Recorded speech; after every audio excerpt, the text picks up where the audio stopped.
made it through hunger, you made it through pain, you made it through drought and you made it through rain.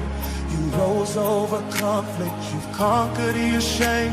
You've done it before and you'll do it again. You made it through hunger, you made it through pain, yeah. You made it through drought and you made it through rain. You rose over conflict, you conquered your shame. Yeah. You've done it before and you'll do it again. There is nothing that can ever take your place, 'cause you made it. You are one of us, this global human race. You made it here. There is nothing that can ever take your place, 'cause you made it here. You are one of us, this global human race. You made it here. You made it through darkness, you made up your mind. Yeah. You dealt with the hardest of times. Oh. You're finding your joy now and learning to shine. Oh. Enjoying your voice and reclaiming your time. Again, you Made it through darkness, yeah. made up your mind. Yeah, yeah. You dealt with the hardest of times. You're Finding your joy now. learning to shine. Enjoy. Enjoying your voice and reclaiming your time. There is nothing that can ever take your place. You made it here. You are one of us, this global human race. You made it Yeah. here. There is nothing that can ever take your place. You made it here. You are one of us, this global human race. You made it Yeah. If you know that you made it, hey, come on, stand up and say it. Hey, if you know that you made it, don't let them hold you back any longer. if you know that you made it. Come on, Come on, stand up and say it. hey, That you made it. don't let them hold you back any longer. If you know that you made it, come on, say it. Come on, stand up and say it. If you know that you made it, don't let them hold you back any longer. 'Cause there is nothing that can ever take your place. You made it here. You are one of us, this global human race. Oh, there's nothing that could ever take your place. Is anybody glad that you made it?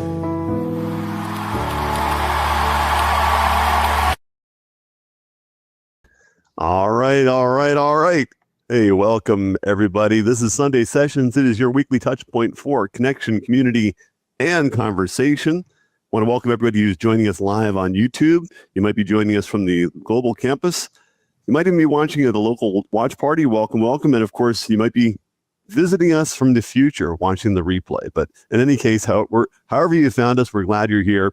And of course, hoping that you're willing and able and ready to share our mission, which is to help people connect better, build better, and live better. And joining me today, I should have introduced myself. My name is Bob Swanson. I'm going to introduce my co-host, Mark, checking in from Fort Lauderdale, Florida. Good morning, Mark. Yeah, good morning. It's a beautiful morning here in Fort Lauderdale. And so I just wanted to touch a little bit on our values, but also kind of wanted to connect these values to our conversation today. And the conversation is head canon. the definition I have is that headcanon is the unofficial story that fans build in their minds to fill in gaps, explain contradictions, or make a fictional world feel more satisfying. And I just was noting that the same kind of story, shows up in a lot of parts of our lives, and particularly in religious and ideological parts. Right. They take these fragments of traditions and emotional needs and present them as if they're the official story of reality, And it's actually, I think that's kind of very pertinent to here, at least in the States, is the Independence Day weekend.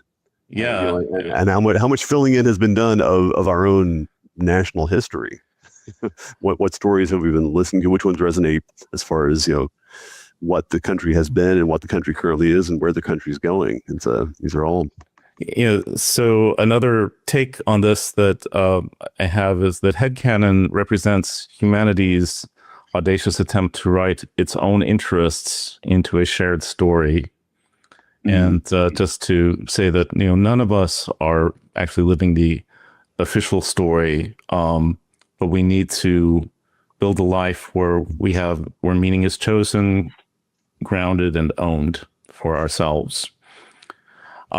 So bringing that back to values, we are a forward-thinking community, and no matter what path you find yourself on, your next phase should not be just disbelief, but that authorship.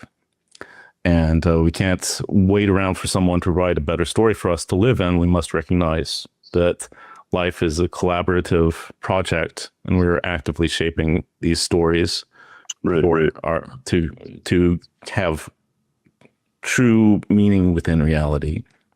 Nice. We're people-centric. We're not just characters inside someone else's stories. And we all have our own fundamental right to embody our experience. Last one that we have is life-affirming. Life-affirming narratives do not require denial, fear, superstition, or authoritarian control to survive. Yes. I'm glad you kind of mentioned superstition. I like to think that around here in Bridge City, we're declaring our independence from superstition and dogma. Because ultimately, the reason one of the main factors in Bridge City's why is that ultimately people matter. And we're not attempting to kind of pretend certainty. This is really a place for honest thinking and shared responsibility, intentional connection, and mature reflection. And a lot of perspectives are welcome here. You don't have to agree with everything to be part of the conversation. Yeah, everybody brings their own story to the table, quite frankly, Right. And we value what everybody brings. So with that, I'd like to welcome anybody who's here for the first time. In particular, we always want to make you feel welcome and know that your presence matters. Yes, and if we do have a free gift, so we got a QR code on the screen there. Free gift for guests. This is not a sales pitch. It's really just kind of an effort toward hospitality. If you happen to stumble upon the stream, you have a chance to learn more about our community by checking out your free gift. Claim it whenever you're ready.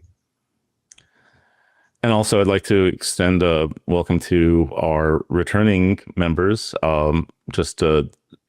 Always. We appreciate you being here, that our community is built intentionally by people like yourself showing up and being a part of the community. And as Mark already sort of introduced, the theme for this July series is headcanon, which thankfully you did a great job of defining that for us, Mark. Because when I first saw this as our topic for the month, I was not that familiar. So you did a good job of framing it. Actually. You did your research better than I did. Yeah, so let's take a look at what if people would like to chime in the chat. We'd like to hear what headcanon means to you. If you have some thoughts that you'd like to drop in, I'd love to see what you might have to say. Yeah, and one thing I'll mention, because as I've learned more about headcanon, of course I can't help but think about my own personal experience and how, of course, I was raised in a pretty strict, devout household, and those certain stories that are you're kind of told, and you're told by authorities, and you kind of accept it as truth, and that becomes part of your narrative, and it can be quite difficult to untangle all that. Yeah, and well, it's one of the things, when I was looking at some of this stuff, I was thinking about some of the stories in particular, like the stories we tell ourselves about hell, for example. That's always a good one. Yes. And most of the images that we have of this narrative don't even come from the Bible, quite frankly. They come from things like the Divine Comedy from Dante, the Apocalypse of Peter, these other stories. That's something I'm sure that we'll be talking about that some more later today. Well, great. Well, let's transition into the news there real quick, Mark. Sure. Well, welcome again. My name is Mark Russell. I just wanted to again just put out a little welcome to everybody. Yeah, and just welcome everybody, and we're just so thrilled you're here. The community is stronger. I think we're stronger together. E pluribus unum. So we're glad you're here. We'd like to invite you to visit the global campus. It's bridgecity.app/global campus. You can get to it via that QR code if you'd like, or if you're good at typing, you just type it in, I suppose. But it's a great place to just check things out, check out the lobby, and get started. Introduce yourself, check things out. We're always expanding the campus, and there are several places where you can get introduced. In our Welcome Center in particular, you can find some introductory materials and learn more about Ridge City. Yeah, and there's a guiding hand. We have things called connection circles, so you get a chance to. You're not kind of on your own. You'll actually have a chance for a guided tour to get to know the community. And we also have things called small talks, where we have members that present on certain topics, and that is a great way to sort of learn get the temperature of the room, I suppose, and also get some personal development going on. I need to schedule one of those for myself. I scheduled one. I'm actually later this month. I'll be doing a thing like critical thinking, so looking forward to that. Excellent. If you've never, or if you've been a member and are perhaps interested in sharing Bridge City with other folks, consider hosting a watch party. Watch parties, they're pretty low key. It's really just a chance to have a small in-person gathering where several folks are watching a Sunday session together. And the nice part is that you'll immediately have a chance to have a conversation after the conversation, maybe even during the conversation. You might even heckle while it's going on, but or toss some ideas around. But that's a cool thing to do. It's a good way to just start getting involved. Of course, just showing up here, of course, is useful as well. We're going to move into another way of getting involved, which is clubs. We have some really cool clubs, including I must have gone. There we go. We're featuring 3 this week. We have an art club, we have a music club, and we have a production club. I can't draw a lick, so I'm not really that involved in the art club, but I do enjoy music, and I like to write music, and so I'm involved with the music club.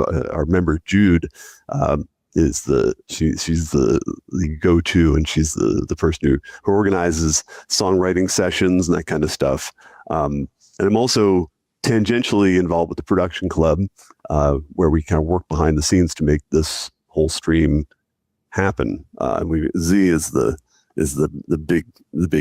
heavy lifter on the production club. Right. Yeah. I mean, and these are so we have a couple of different formats of these clubs. Some of them are like interest clubs, like art, music, books, things like that.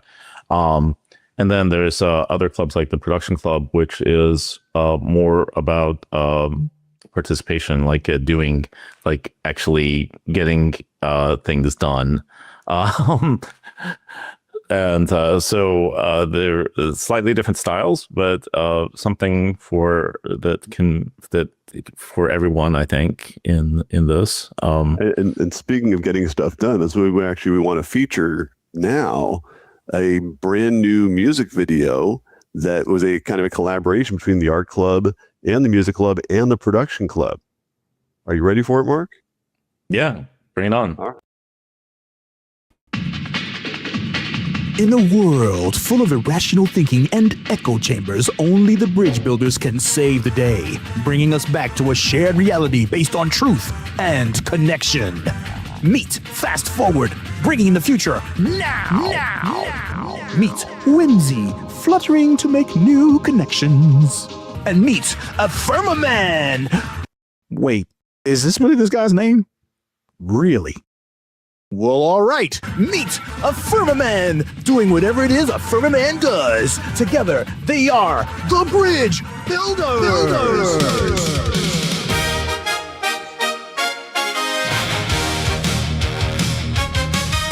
Building shared reality is better than a fantasy. So you and you and you and me can rise above the phony and be free.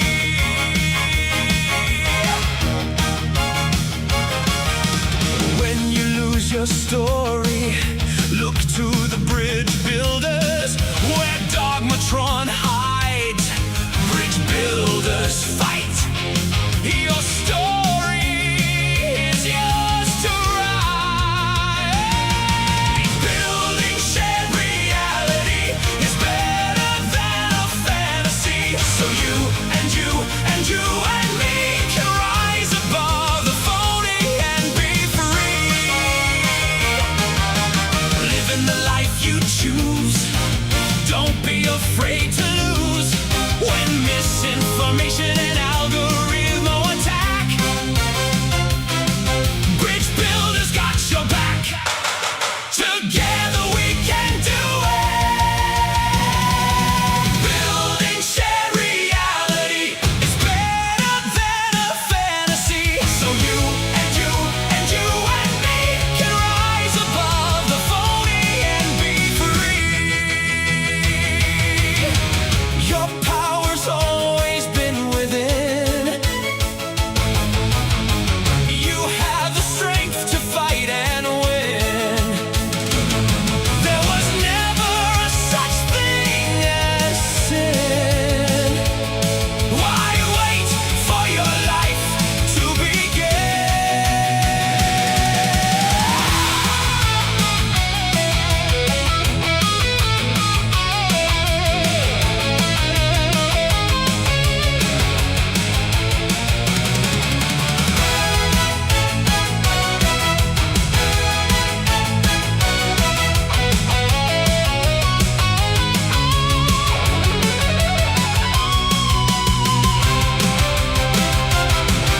Building shared reality is better than a fantasy. So you and you and you and me can rise above the phony and be free.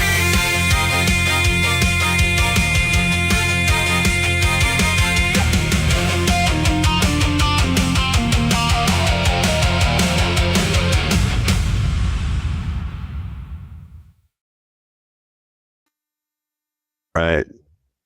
Yeah. So a big tip of the hat to go down to Z for the production on, but also Jude and for kind of forwarding the songwriting. There's our sound effects. and I love the fact that the Firmaman didn't get any color. That was a nice added touch or lack of added touch, which.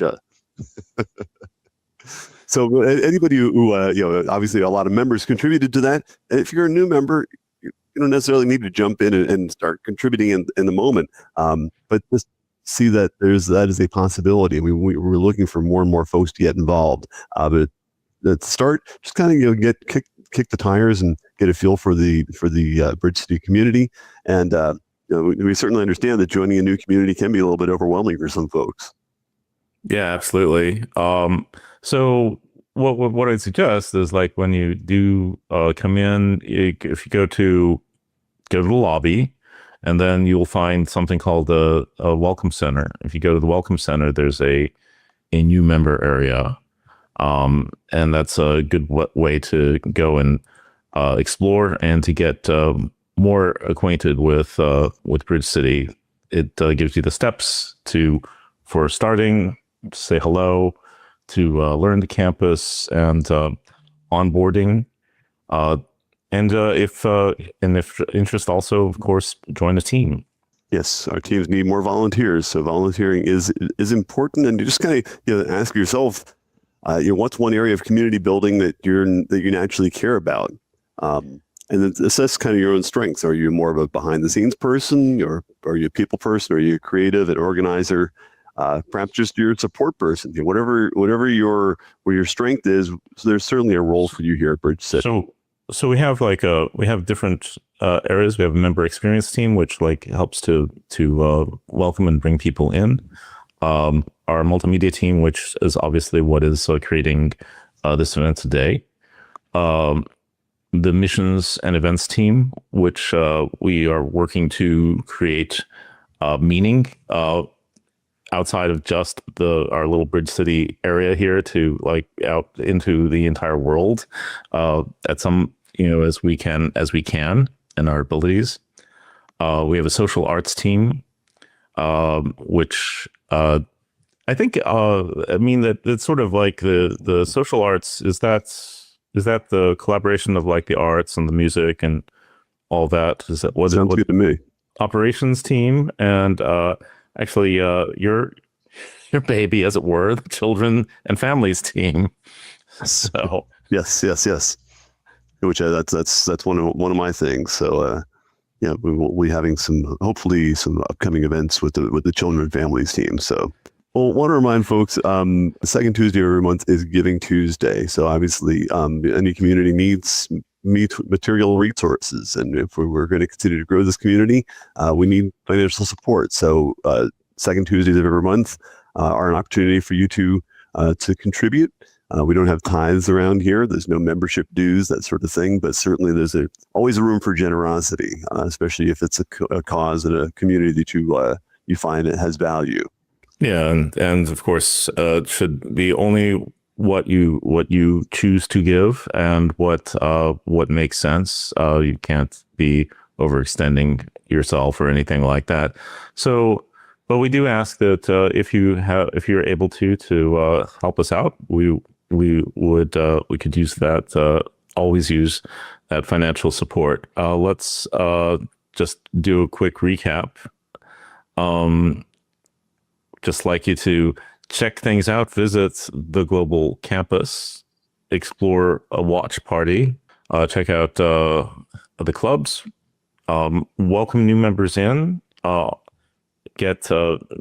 join one of the teams to get more involved, and if you can, if through your generosity, support through Giving Tuesday.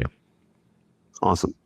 And all right, so we're kind of wrap things up here. We want to, of course, invite everyone to share the stream if possible. Share it on your social media, like and subscribe to the stream, and all that's left is for us to get the conversation rolling. So we're going to turn things back over to Darante.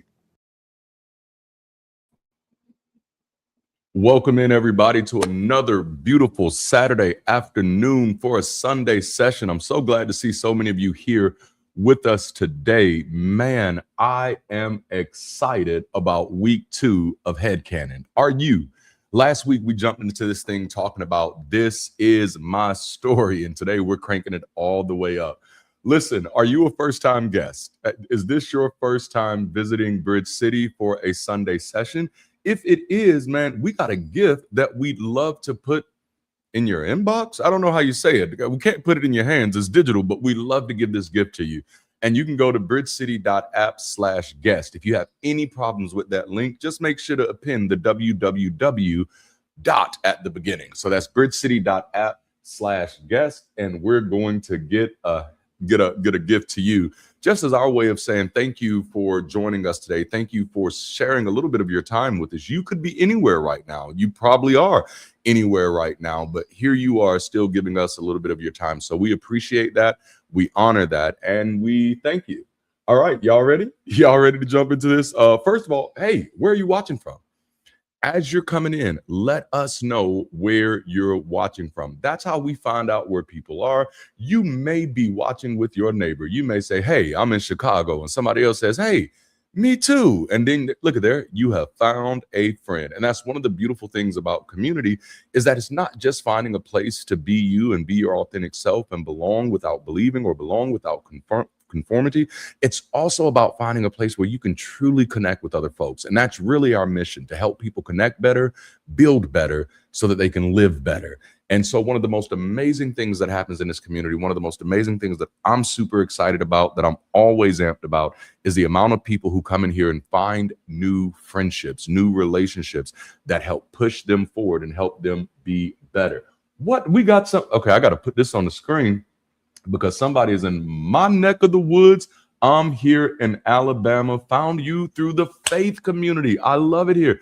That is so awesome. And major shout out to the faith community there in Georgia, led by Christian Smith, who we had on this week for a wonderful conversation. I got to tell you, it will not be the last. Willie, so glad to have you here. Man, this is amazing. We got Riverside County, California in the building. Dark Side said, ain't nobody else in Arkansas. We're going to get some more people there, man. We're going to get some more people there. Oh, man. And listen, if you want to hang out with us live after the chat, like right now you're watching, you can interact with chat. But if you want to hang out with me, the team, and other members right after today's session, join us for coffee hour. We just started this last week. It is a new thing, but it's a way for us to come together after the stream and just hang out a little bit, talk about today's conversation, get to know each other, learn a little bit more about Bridge City. And if you're really about that life, maybe take that next step to get actively involved, right? All right. I think I've done everything that I needed to do to get started. We have a lot of events happening on Bridge City this month. So if you're interested in that, make sure you check out our events page on our global campus. Let's jump into this week. All right. Welcome back, everyone, to round 2 of Headcanon. We kicked this series off last weekend, claiming independence from inherited stories while reclaiming our stories within. And I really like something that Bob said in the intro, reclaiming our independence from superstition. That just hit me. If I was still in a Pentecostal church, I'd say that hit me in the city of my sanctified soul. That just made me feel good, you know? So the ultimate goal of last week, excuse me, was to encourage us all to pick up the pen of our own stories and join the collaborative writing room of our shared humanity. I said last week, and this is just the way I look at it, you ain't got to take my word for it, but if you were born into this life, you were born into a writer's room. Sure, other people were writing. Sure, other people had stories, but when you were born, you joined a story already in progress. Sure, others had already determined a plot, a point of view, and a perspective. But if you're here, you have a hand in how this story continues to unfold.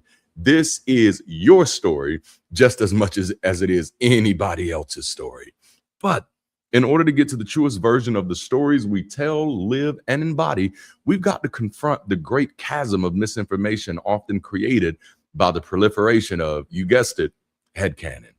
In fandom, headcanon is not the official story. I need you to sit in that. Headcanon is not the official story.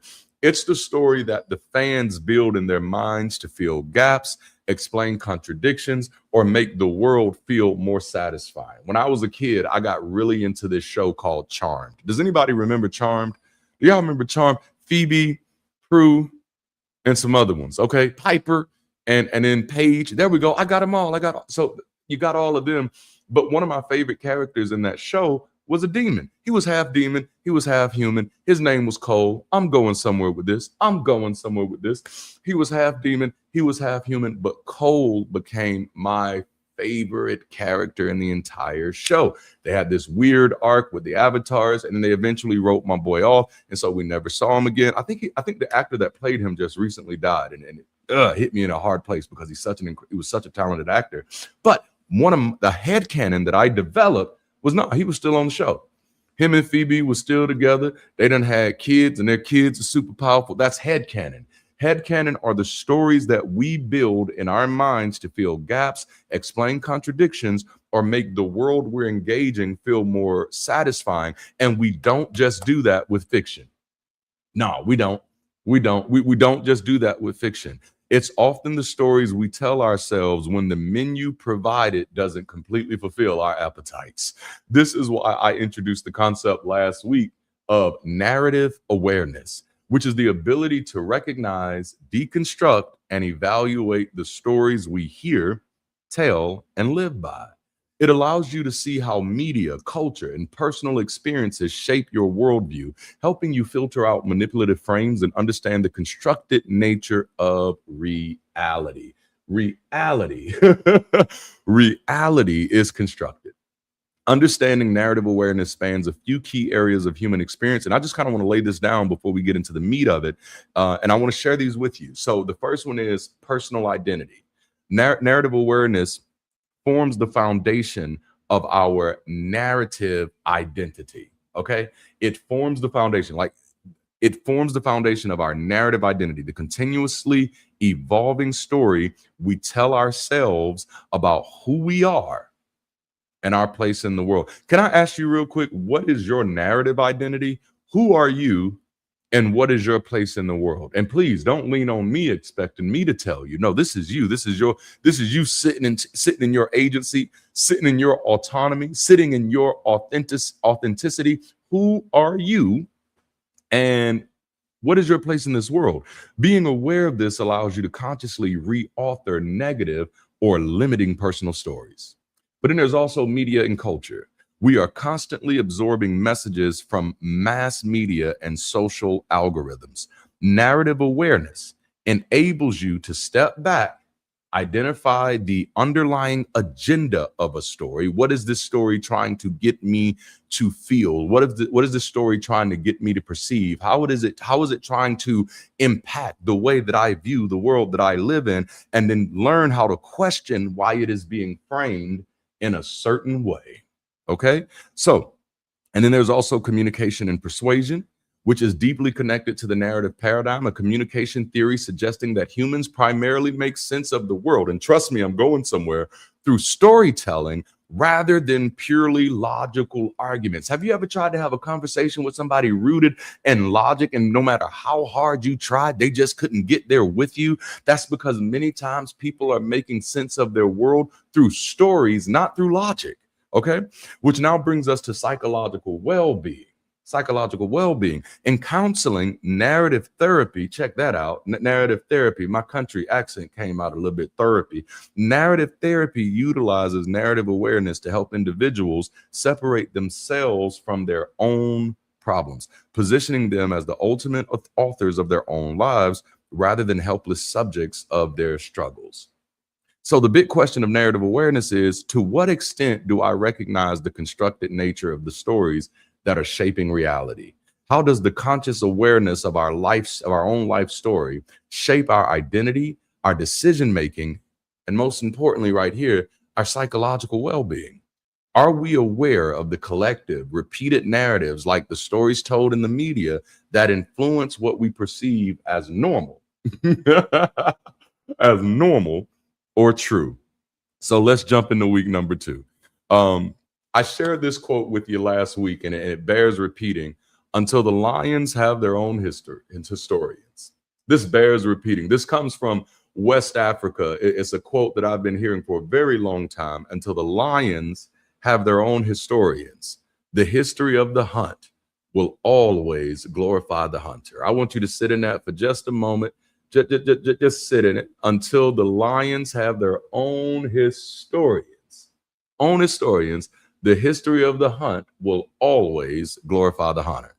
Now, this is an oral African proverb that was popularized globally by the acclaimed Nigerian novelist Chinua Achebe in a 1994 Paris Review interview. It acts as both a metaphor of history and power, for narrative and control. Now, the hunter in this quote represents those in power who gets to shape, record, and control the narrative to their advantage.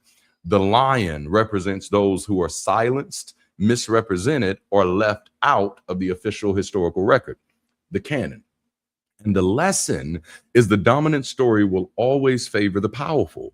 True justice and balance require the unheard to share their own experiences. Now, I like this proverb a lot because it reminds us that the stories we inherit and inhabit don't just shape how we view ourselves. Okay? Yes, exactly. History is written by the victor. Same basic idea.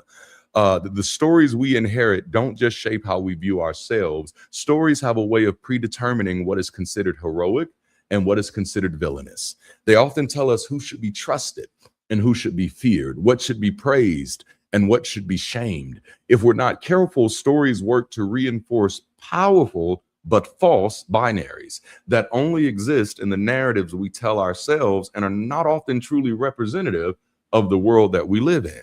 Again, until the lions have their own historians, the history of the hunt will always glorify the hunter. So anytime we hear a story, we should sit in the question of whose perspective is not being heard, which we kind of talked about that a little bit last week in talking about how we construct our own stories, wondering, challenging ourselves, interrogating even how we craft our stories and whether we actually leave room for other perspectives in those stories. Who are you silencing with your narrative? Who are you leaving out with the stories that you tell about the world that you share with so many? So in recognition of our often limited perspectives and our often pre-characterized narratives, I have a very simple but sobering question for you this weekend, and I'm making it the title for this weekend. And the question is, who's bad? Who's bad? Come on now. No. Who's bad? Like, listen, if we had the band all ready for Bridge City, we're not there yet, but we on the way. If we had the band ready for Bridge City, we'd be doing our own rendition of Michael Jackson's. Thank you. Come on now. Y'all get a hold of who's bad? You know, I love my team. We have one of the best teams in the world. Thank you, Z. That was the voice of God, if y'all didn't know what that was. Who's bad? Listen, if you love what we do here and if you love this community and you believe that teamwork makes the dream work and participation makes production, would you do me a favor and type in the chat, who's bad?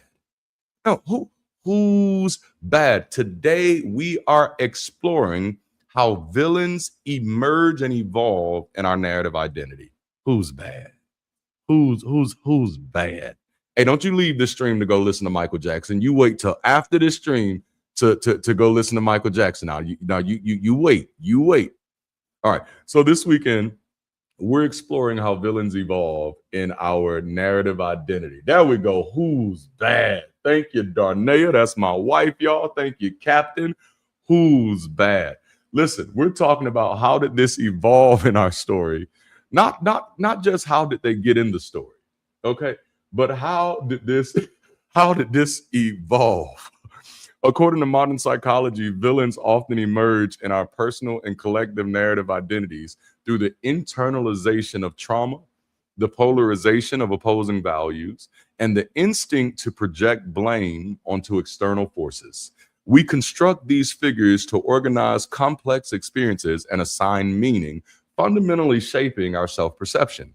In narrative identity theory, the villain often plays a specific evolving role in how we make sense of our lives. I want to say that one more time, okay? In narrative identity theory, hey, that's a great word to write down. If you're a note taker, I don't know if you're typing your notes. I don't know if you're tattooing your notes on your arm, but this is a great place to write something down. Narrative identity theory. In narrative identity theory, the villain often plays a specific evolving role in how we make sense of our lives. We're going to start with the shadow. Some of you have heard of the shadow. Villains often represent our suppressed emotions, our fears, or our disowned aspects of the self. When we construct a life narrative, we often externalize our own flaws or failures by attributing them to an external antagonist. Okay. There's also the reaction to trauma. Both heroes and villains often experience similar hardships. Batman and the Joker both had some stuff they had to deal with. Clark Kent and Lex Luthor had some family dynamics that shaped who they are. However, while a hero's narrative moves toward protection, a villain's identity solidifies through projection. And I've got to say that one more time. While a hero's narrative moves towards protection, what am I protecting? What am I preserving? What am I producing? How am I helping humanity progress? A villain's identity solidifies through projection. Who can I put this on? Who can I put this on? I remember a very interesting moment in my life where I could have fully embraced a narrative arc, because I had been going through something with a mentor, a pastor, where they were quite honestly treating me in ways that were just downright unfair. And I was just so holy and so spiritually humble that I was trying to take it all. But I realized through that process, something was happening. The less I was committed to protect me, the more I was willing to project on others. I'm going to say that one more time. Okay. This is why I'm so good at protecting myself now, because the less I was willing to protect myself, the more I was likely to project on others. The hero is about protection. The villain is about projection. And I remember sitting there talking to my wife in that little rundown apartment saying, listen, baby, check this out. It is their fault. Everything they're doing right now, it's 100% their fault. They said they were going to pay me one thing. They did not pay me that. They said they were going to get the car. They did not get the car. I worked here for like 2 months without getting a paycheck. It is absolutely their fault. But then I sat in it because I switched from projection to protection. And I said, but you know what? God damn it. It's my responsibility. Can anybody sit in that type of maturity this weekend? No. It's the villain says it's their fault. The hero says it's my responsibility. Okay. So a villain's identity solidifies through projection, often characterized by vengeance or a desire. Watch this, or a desire to force control over an unpredictable world. The entire 28 years of my life that I spent in religious superstition, I found myself trying to force control over an unpredictable world. Come on, let's go deep for a moment. Have you ever been in a situation and you just said to yourself, hey, this should not be happening. This shouldn't be happening. Oftentimes that is that desire to force control over an unpredictable world. I can't stay here too long because we got so much that we got to get into. The next one is the unreliable narrator. I'm just setting it up. We're going to talk back and forth today. I got some chat questions. I got a poll question. We're going to talk. But people rely on inner narratives that protect their sense of self. When a narrative identity focuses heavily on being a victim, it inherently requires a villain. The brain looks for evidence to confirm existing beliefs, categorizing opposing individuals as one-dimensional adversaries to justify the self's choices. Okay. On a broader scale, villainizing others serves a highly functional purpose in organizing communities and history. See, I wouldn't be being fair if I didn't talk about this with the full nuance that it deserves. Okay. So let's talk about the first aspect, focusing blame. Sociological concepts of narrative transformation show that we construct villains to transform ambient anxiety, frustration, or societal injustice into clear indignation and purpose, which means sometimes, and listen, I promise you, I'm going to make this make sense, but sometimes we have villains, villains emerge in our narrative identity, so we have somewhere to focus blame. And it's not just focusing blame in a reactive sense, but it's in this sense to be able to transform this anxiety. I don't know what's going on. I don't know how to perform. It's a way to transform this frustration with societal injustice or imbalance or inequity and create some indignation and purpose. I find for many people, you don't find your lane until you find your pain. Can I say that one more again? That's just preacher talk, but I hope it helps somebody. Many times in life, you do not find your lane until you find your pain, until you find a thing. What breaks my heart and why? Sometimes your purpose comes right on out of that. All right. But then there's another aspect of this about defining the self. Collective identities like national, politics, or religious groups are heavily defined by what they oppose.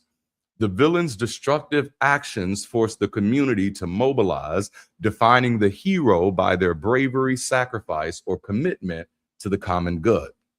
And then this other one, the mirror. The mirror. Engaging with villains safely in stories or media provides a lens to explore transgressive parts of human nature that we never act upon in real life. So ultimately, villains are not simply born, they are constructed as a psychological mechanism to help us navigate a chaotic world, reconcile our deepest wounds, and solidify our ethical boundaries. And this is really where I want to start this weekend's conversation. This is really where I want to challenge us, and we're going to sit in some uncomfortable stuff here. But if you came to Bridge City, you came to do three things. You came to connect, you came to build, and you came to live. And we can wrap that up in one word. You came to Bridge City to grow so you can go. Are y'all ready for this? So let's talk about the villains we need. Okay, yeah. If you're a note taker, go ahead and write that down. The villains we need. This is my first stopping point. This is our first stopping point of this weekend's conversation. The villains we need. Have you ever thought about that there might be some villains you need? We're shaped to create villains in life through psychological survival mechanisms. When navigating trauma, stress, or conflicting beliefs, casting others as antagonists helps us make sense of suffering, justify our own choices, and maintain a narrative. Okay? It helps us make sense of suffering, justify our own choices. Have you ever had a villain just so it can justify your choice? Listen, I ain't trying to make you feel bad. That's not what this is. This is not a positive, negative moment. This is just sitting in reality and the nuance of it and the discomfort of it and the complexity of it, and just being willing to be honest with myself that yes, sometimes some of my villains, some of my antagonists, they exist to help me stay focused on this choice that I've made. According to Will Storr, in the science of storytelling, villains or the people and forces that create villains are the people or the people and forces that create hardship for us exist because life requires friction for growth. Okay. Life requires friction for growth. I don't like it. No, I don't like it. I don't like it, but it's the reality. Life requires friction for growth. Adversaries break us out of complacency. They test our boundaries and force us to develop resilience, empathy, and wisdom.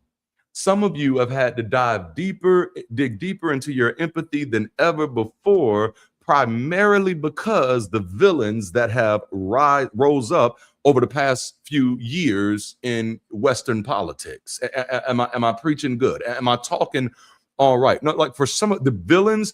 The villains exist because life requires friction for growth. And I might have been sitting there in complacency. I might have been sitting there thinking that I don't have to do anything. I might have been sitting there thinking that I'm not the one to contribute to this issue. I'm not the one to help out with this. I'm not the one to speak up, to cry loud and spare not, as they used to say. But then all of a sudden an adversary shows up.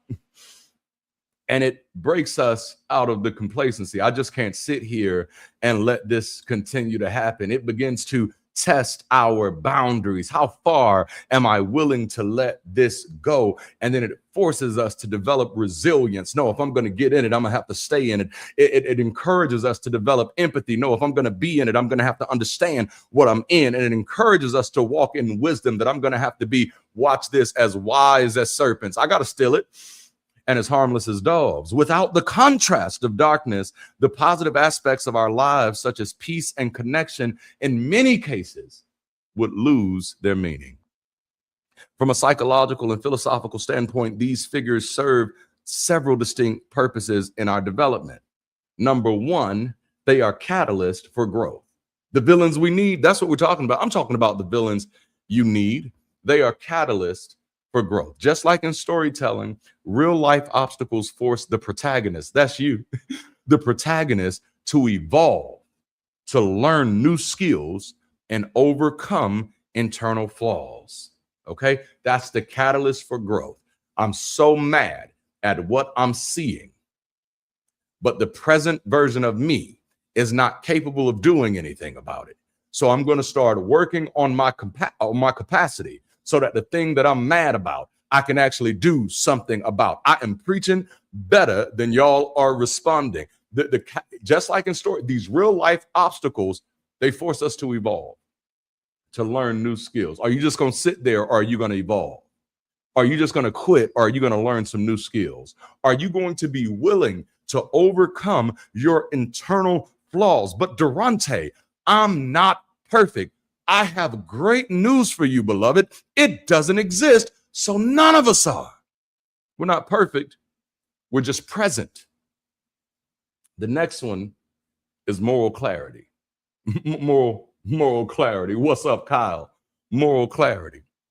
Opposing viewpoints and toxic behaviors help us define our own values and what we stand for by showing us what we don't want to become. What we don't want to become.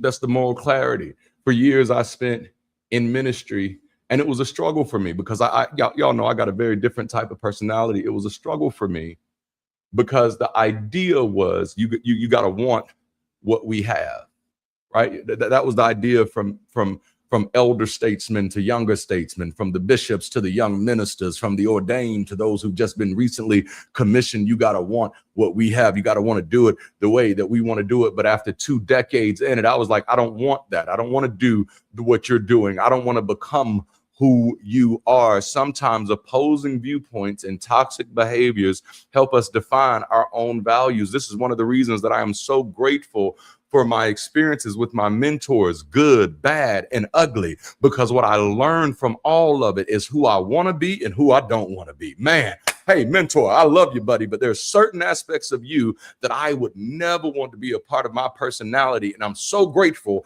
that I got to see it on you before I put it on me. Anybody ready to walk in that type of maturity? Sometimes this is why I don't even get mad at people sometimes, because I'm just like, ooh, I'm so glad you put that on so I didn't have to.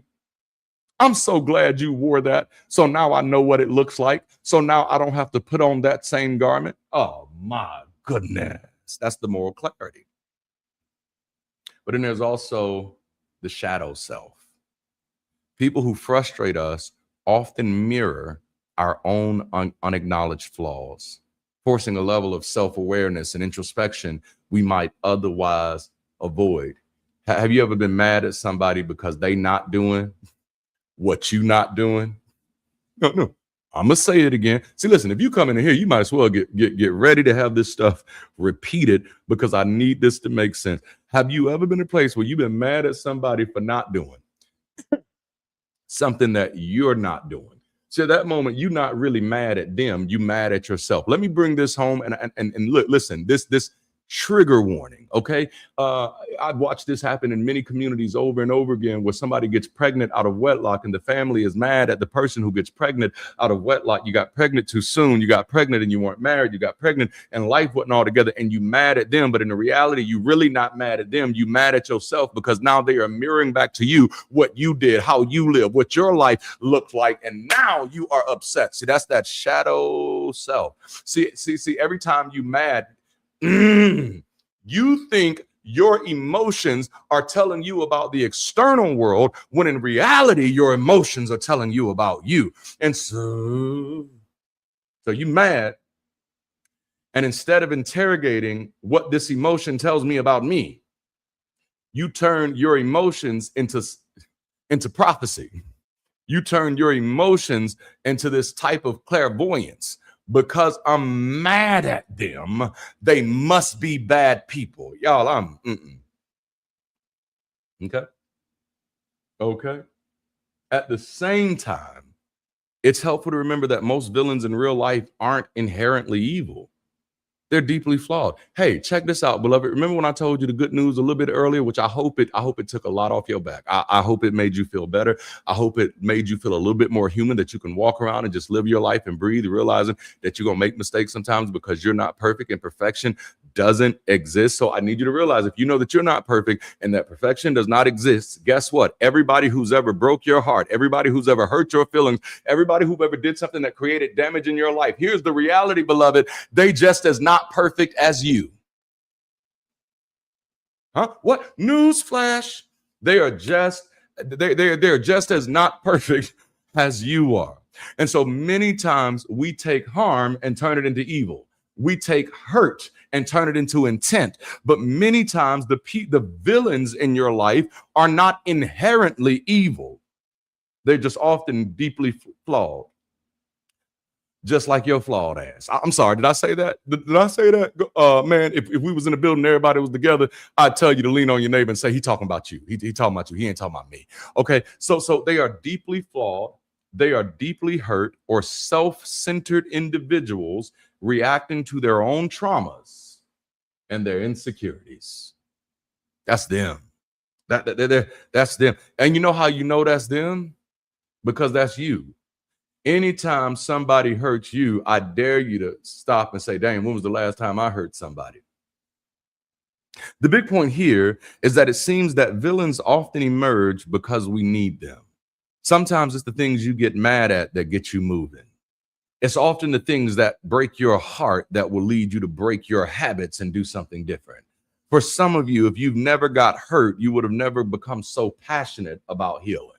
And so listen, I know it hurt and I know the trauma of your past is there, but in some places, I just want to thank you for making it through. And I want to encourage you to take that pain, come on now, and turn it into purpose. If we do anything at Bridge City, we want to help people learn how to transform their wounds into wisdom. Yes, I done been through some stuff that hurt me. Yes, I done been through some stuff that felt like it was breaking me. But I tell you one thing, I kept learning.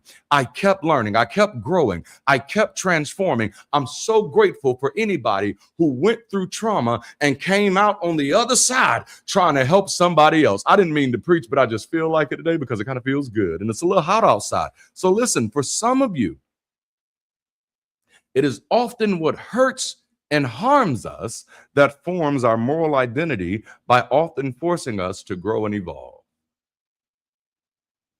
I'd probably still be a Christian pastor if I didn't have to confront the harm that it was causing for many families. And as a person where like family is one of like the most important things in my life, and before you say anything about that, that's because I grew up as an orphan. So my family is like the most important thing in my life, my wife and my kids, because that's so important to me. Y'all, I hope y'all are. It speaks to my moral identity, and it forces me to grow and evolve. So listen, as uncomfortable as it may be, it seems at present moment that villains are a necessary component of how we do life. And so, chat, I have a question for you. I have a question for you. Okay, who was your favorite story villain, and why were they necessary for the story? And I want to explain to you why I'm asking the question that way. And I want you to answer in the chat. Now, don't you just be out there. Don't you be out there fake breaking now. Don't be fake breaking. If you don't know what it means, look it up. There's an urban slang dictionary out there. Don't you be out there fake breaking. I want you to think about this question. Who was your favorite story villain? Movie, comic, film, television, whatever.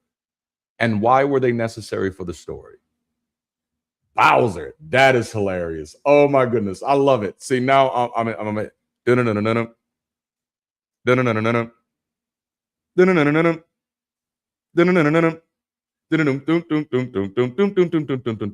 And the time started running out.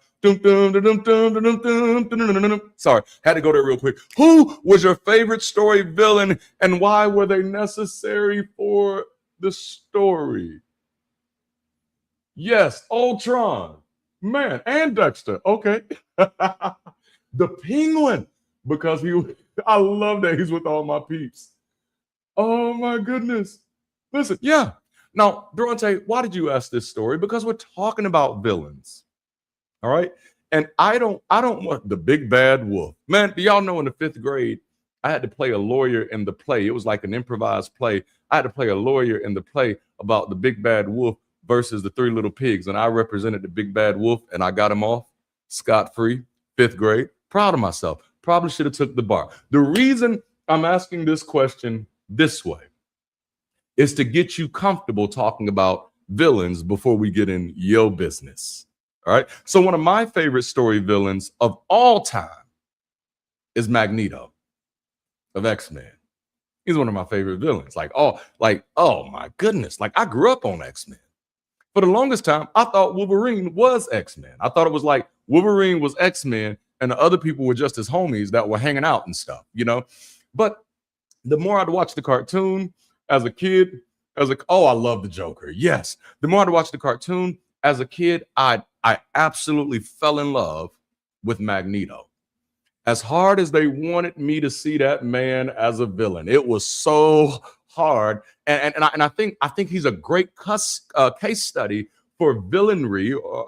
Villainry, because his villainry, especially as his story begins to unfold and we get to learn more about him through the comics and the movies, is that his villainry evolves out of great pain.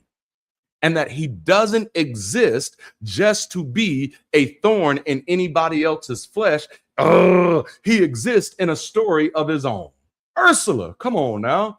He exists as a story as his own. Can you handle the fact that villains in your life exist in a story of their own? And I know, Mr. Hero, this might make you feel a little bad, but everything ain't about you. Okay, so watch this. Magneto isn't showing up to do what he does because he hates Charles. Everything ain't about you. Magneto isn't showing up doing what he does because he just hates humans. Listen, y'all, everything isn't about you. Magneto is showing up because his lived experience has given him great pain, and he's had to sit on the sidelines while nobody else did a damn thing about it. And maybe your world did not include the pain that his world did, but that's why you weren't shaped the way he was shaped. Who was your favorite story villain, and why were they necessary for the story? I feel like Magneto was necessary for the story to show us that there's always more than one point of view. There's always more than one way to look at the story. Now, this is urban legend, but many people characterized X-Men versus Magneto's crew, Charles Xavier versus Magneto, as Dr. King versus Malcolm X. And while, yes, it absolutely fits, the prototype is actually larger than that. The archetype is bigger than that. It fits for sure. It fits within the trope, but it expands beyond that. I see that because it matches my lived experience. And so for me, it reminds me that we can often become villains while we're often fighting for the same thing. Magneto was introduced as a supervillain. And that's typically where most people left him. But over time, he became more recognized as an anti-hero or an anti-villain, but still considered as a villain by nonetheless, which kind of leads me to my second chat question. And I hope y'all ready to talk to me. What villains are currently vital to who you are? And I want you to think, like, my villain was Magneto. And so I think about how Magneto was vital to Charles Xavier's development. Charles needed Magneto just as much as Magneto needed Charles, because they both showed each other the other extremes of their own view. What villains are currently vital to who you are? Okay? And to help us out, I'm about to zig when you thought I was gonna zag. So I hope you're ready for it. And to help us out, I want to remind everyone of an old quote. Great minds discuss ideas. Average minds discuss events. Small minds discuss people. Just because villains may be necessary doesn't mean villains have to be people. What villains are currently vital to who you are? I'm going to say it one more time. Just because villains may be necessary doesn't mean villains have to be people. Why did you put Skeletor in the chat right while I'm reading the sentence? You made me laugh in the middle of the sentence. Skeletor. He's now running off, dropping some quip, and I'm stuck here laughing. Just because villains may be necessary doesn't mean villains have to be people. And because villainization often leads to dehumanization, it's probably good practice for ideas and not humans to be the focus of our investigation. So I ask this question again. What villains are currently vital to who you are? If you shifted your focus of villainy from a person in your life to an idea, to an ideology, to a value, what villains have become currently vital to who you are? Oh, I love y'all, man. I love y'all. Ooh. Yeah. I'm not going to look at that. I'm not looking at that. Look at the trees. I am not. What is my own villain? Oh, I love that. Trees. Then my mother-in-law. You know what? I'm going to use that one. My mother-in-law. Because mother-in-law works as an idea and a person. I think anybody that's out there that's married has had that. Oh, man. Yes, there are villains that are currently vital to who I am. Dehumanization is a villain that is vital to who I am. I hope y'all hear that, Bridge City builders, bridge builders, from the animation this morning. I think we need to add a villain called dehumanization. Dehumanization. That's the villain. Like, watch this. Okay, I'm gonna give you another one. An idea that I find villainous in my head. And in my head canon. Now, this is my head canon. It ain't got to be yours. Please remember, no matter what I share it with a lot of charisma because it's my life. My life doesn't have to be your life. I'm just hoping that my life gives you more permission to operate in your life. Don't be me, be you. Okay? But an idea that I find villainous in my head canon is superstition. Superstition is a villain that is currently vital to who I am. Yes, currently, ways to dehumanize. Oh, that was a good one, Kyle. That was too good. Superstition was my former mentor. I was the young ward of superstition. I grew up attending to superstition. And the more that I got to know superstition, I began to see this villain that I was engaging, that I was following, that I was supporting was actually doing more harm than any good. So now my former mentor is now my nemesis. But that nemesis is very vital to who I am. And I am always on guard. Y'all don't want to talk to me today. I am always on guard, on lookout for that nemesis of superstition, so much so that when anybody says anything to me about anything, my first question is, how do you know? And it's not because I don't trust you, but it's because I know that sneaky, rascally, villainous superstition is always out to get somebody. I hope this is making sense out there.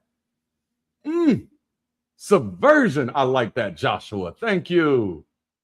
Thank you. Subversion leads to betrayal, to manipulation. I try to stay away from anything that looks like dehumanization because that's a villain that's currently vital to who I am. But that leads me to our next stop on this weekend's conversation.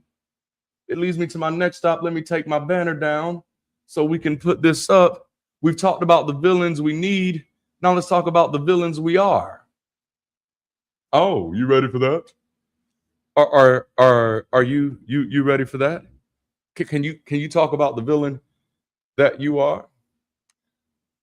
One of my favorite shows growing up. I had a lot of shows. I was a latchkey kid. It comes with the territory. I was a latchkey kid, so I watched a lot of stuff growing up, and it stayed with me. And a show that I fell in love with right around high school, I think, right around high school, maybe shortly afterwards, was called Smallville. And Smallville, for those who don't know, it was the story of a young Superman, a young Clark Kent. Now, I will say that Smallville made me absolutely despise Clark Kent. I was like, bruh, this country bumpkin, he's so slow. The only thing he got going for him is superpowers. Okay. If he was a light, he'd be off. That's how I was looking at it. All right. So I watched Smallville. And oh man, Michael Rosenbaum's portrayal of Lex Luthor and their their portrayal of this dynamic between Lex's and Clark's relationship. And Lex, while sure he comes from a dad that is very questionable and is obviously very wicked in the beginning, it seems that Lex is trying to be a genuine friend. He trying to be somebody. He trying to help Clark. Clark saved his life one time, and it did not make sense how it happened. And Lex, just being the good critical thinker that he is trying to figure out how it happens. And Clark and everybody in Clark's life is just constantly gaslighting Lex. Now, you don't know what you're talking about. You're just making stuff up. No, that didn't really happen. No, what are you talking about? You crazy. No, just gaslighting the dude. And then finally he got sick of it. Clark's dad would talk so down to that dude. Michael Rosenbaum was the best Lex. Clark's dad, Pa Kent, would talk so down, and he was the dude from Dukes of Hazzard. He talked down to him, and for you people that watch the haves and have-nots, he was Jim Cryer. So he's talking down to him. He could never be trusted because of who his dad is. And finally, Lex delivered one of the most cold-blooded lines in the entire comic franchise. He looked directly at what is his name? At Jonathan and Martha Kent, looked them directly in their eyes and said, you know what? I am the villain of the story. Woo, man. Lex, bruh, you preaching to me. Sometimes, and I get it, Lex ain't supposed to be the good guy, but sometimes you just got to sit in the reality that, look, see it however you want to see it. I'm okay. I'm going to be the villain. It's all right. I'm the villain. I am the villain of the story. If that's how you see me, that's your story. I cannot rewrite your story. If that's how you see me, I guess that's who I am. So my question is, how often do you wrestle with the fact that showing up as you might make you the villain of someone else's story? See, you don't have to have a villain to be a villain. Have you ever noticed that? Like, you don't have to have a villain to be a villain. Like, I don't really have any villains. I have irrelevant people that say stuff, but I don't really have any villains. I don't like propping people up like that in my life as people. Like, I don't know anybody that important to be my villain. That's that. I guess that's that healthy narcissism that Darklight be talking about sometimes. You know what I'm saying? But I realize you don't have to be a villain. You don't have to have a villain to be a villain. But the moment you do have a villain, you likely have become a villain in someone else's story. Isn't that crazy how the moment you notice that somebody else is doing some foul shit, the moment you call it out, you the problem? I'm going to keep going. We become villains in other stories when we disrupt their comfort, set firm boundaries, or outgrow a dynamic that they rely on. Simply saying no prioritizes our own healing, or holding up a mirror to their behavior can cast us as the antagonist in their narrative. Because everyone is the hero of their own life.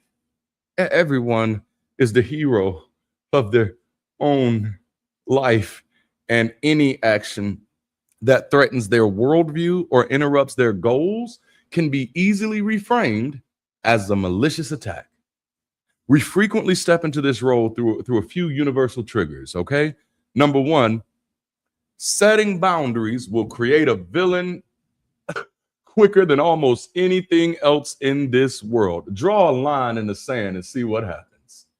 Draw a line, say no, and see what happens. Say the buck stops here and see what happens. Refusing to tolerate disrespect or demanding equal treatment is often perceived as cold or selfish by those who benefited from our compliance.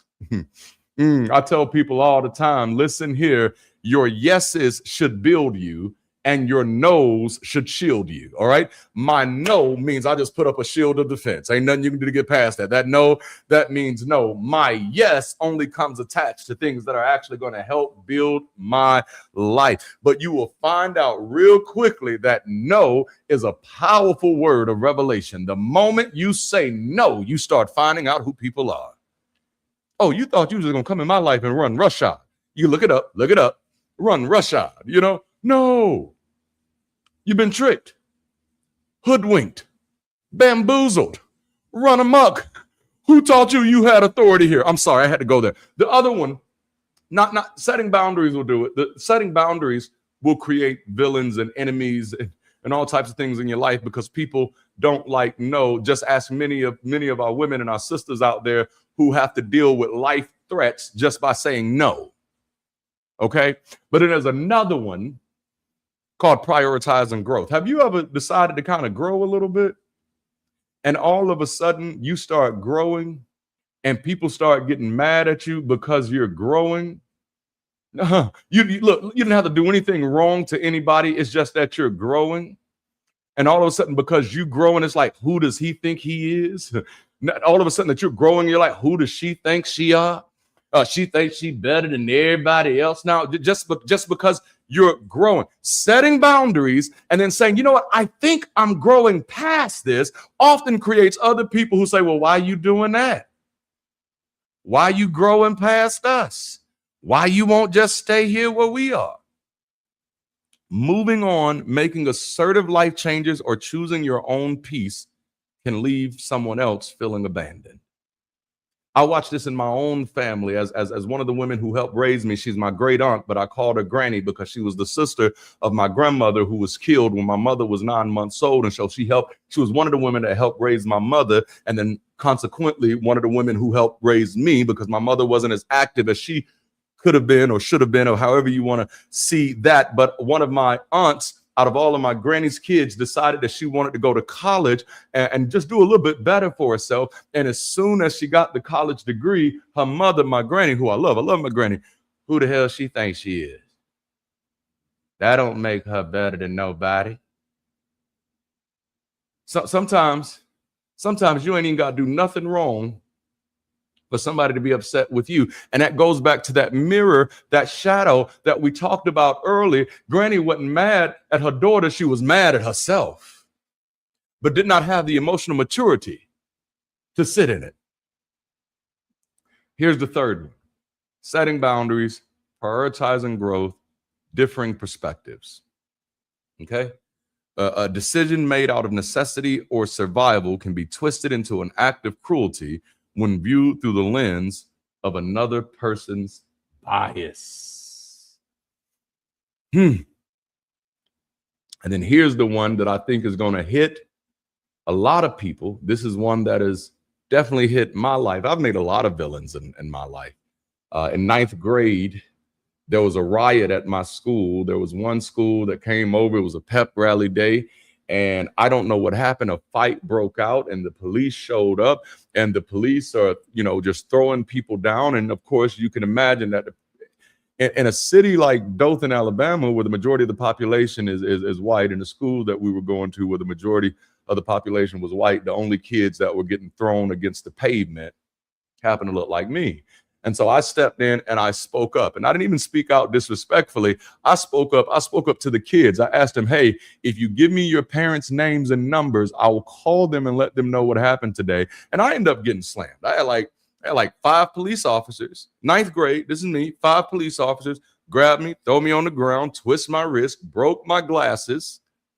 Been there, made villains just by speaking out. Have you ever did something and the only thing you did was just speak up, and all of a sudden you a problem? It don't even got to be speaking up about something that happened to you. You just spoke out against something that happened to somebody else, and now you're the problem. Confronting an injustice or simply refusing to participate in a toxic dynamic. And I want to show you that whether you're the person speaking out or the person refusing to participate in the toxicity, you make the same villain. The same villain, because it makes you an obstacle to the other person's narrative. I can no longer sit in the comfort of the story that I tell myself because you keep calling it out. It's like when people used to say, America, we're number one. We're number one. We're the best country in the world. And then you say, at what? Imprisoning the largest percentage of your population? And then all of a sudden you're a villain. For whether you're calling it out or whether you're refusing to participate in the toxicity, whether you're the person who says, hey, this country is doing some fucked up shit, or you're the person who says, I'm going to kneel and not participate in the Pledge of Allegiance, you're going to get attacked by the same villain. Because it's not the villain, it's the narrative. Ultimately, being the villain in someone else's story is an inevitable part of living authentically. If you're going to live authentically, you're going to piss some people off. If you're going to live authentically, immature people are not going to be able to handle you. If you're going to live authentically, there are going to be people who are always trying to fit you in the box that makes their narrative makes more sense to them because they believe everybody's story has to match your story.